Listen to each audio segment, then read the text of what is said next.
اعوذ باللہ من الشیطان الرجیم بسم اللہ الرحمن الرحیم فانطلقا حتى إذا ركبا في السفينة خرقها قال أخرقتها لتغرق أهلها لقد جئت شيئا إمرا۔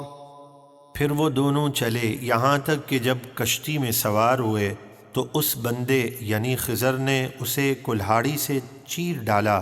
موسیٰ نے فرمایا کیا آپ نے کشتی کو اس لیے چیر دیا کہ اس کے سواروں کو غرق کر دیں؟ بے شک آپ نے بڑا نقصان والا کام کیا۔ قال ألم أقل إنك لن تستطيع معي صبرا۔ خضر نے فرمایا کیا میں نے نہ کہا تھا کہ آپ میرے ساتھ ہرگز نہ ٹھہر سکیں گے؟ قال لا تؤاخذني بما نسيت ولا ترهقني من أمري عسرا۔ موسیٰ نے فرمایا میری بھول پر میری گرفت نہ کریں اور میرے اس معاملے میں مجھ پر سختی نہ کریں۔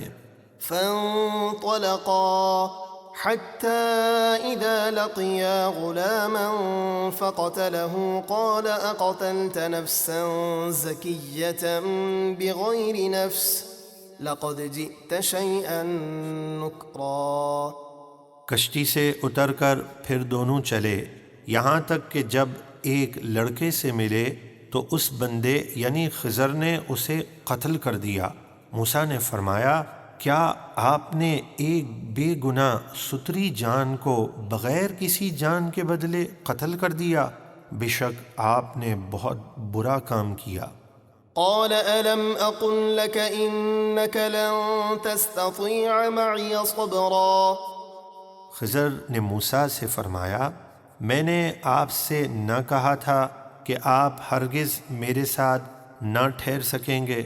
قال إن سألتك عن شيء بعدها فلا تصاحبني قد بلغت من لدني عذرا۔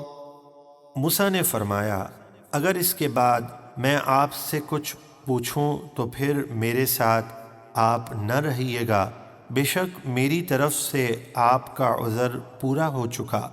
فانطلقا حتى إذا أتيا أهل قرية استطعما أهلها فأبوا أن يضيفوهما فوجدا فيها جدارا يريد أن ينقض فأقامه قال لو شئت لاتخذت عليه أجرا۔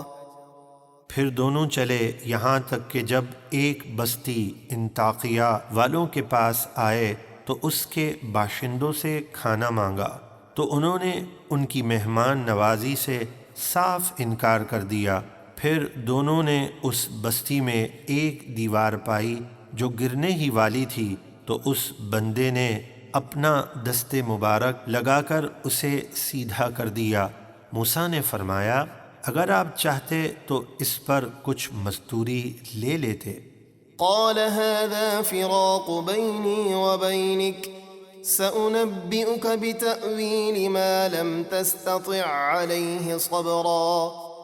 خضر نے فرمایا یہ میری اور آپ کی جدائی کا وقت ہے، اب میں آپ کو ان باتوں کی حقیقت بتاؤں گا جن پر آپ سے صبر نہ ہو سکا۔ أما السفينة فكانت لمساكين يعملون في البحر فأردت أن أعيبها وكان وراءهم ملك يأخذ كل سفينة غصبا۔ وہ جو کشتی تھی وہ کچھ محتاجوں کی تھی جو دریا میں کام کرتے تھے، تو میں نے چاہا کہ اسے عیب دار کر دوں، اور اس کی وجہ یہ تھی کہ ان کے آگے ایک ظالم بادشاہ تھا جو ہر ثابت کشتی زبردستی چھین لیتا تھا اور عیب دار ہوتی تو چھوڑ دیتا، اس لیے میں نے ایسا کیا۔ وَأَمَّا الْغُلَامُ فَكَانَ أَبَوَاهُ مُؤْمِنَيْنِ فَخَشِينَا أَن يُرْهِقَهُمَا طُغْيَانًا وَكُفْرًا۔ اور وہ جو لڑکا تھا اس کے ماں باپ مسلمان تھے تو ہمیں ڈر ہوا کہ وہ ان کو سرکشی اور کفر پر مجبور کر دے گا۔ فأردنا أن يبدلهما ربهما خيرا منه زكاة وأقرب رحما، تو ہم نے چاہا کہ ان دونوں کا رب انہیں اس سے بہتر پاکیزہ اور بہت رحم دل اولاد عطا فرمائے۔ وأما الجدار فكان لغلامين يتيمين في المدينة وكان تحته كنز لهما وكان أبوهما صالحا فأراد ربك أن يبلغا أشدهما ويستخرجا كنزهما رحمة من ربك وما فعلته عن أمري ذلك تأويل ما لم تستطع عليه صبرا۔ رہی وہ دیوار وہ شہر کے 2 یتیم لڑکوں کی تھی، اور اس کے نیچے ان کا خزانہ تھا، اور ان کا باپ نیک آدمی تھا، تو آپ کے رب نے چاہا کہ وہ دونوں اپنی جوانی کو پہنچیں اور آپ کے رب کی رحمت سے اپنا خزانہ نکال لیں، اور یہ کچھ بھی میں نے اپنی مرضی سے نہیں کیا۔ یہ ان باتوں کی حقیقت ہے جن پر آپ صبر نہ کر سکے۔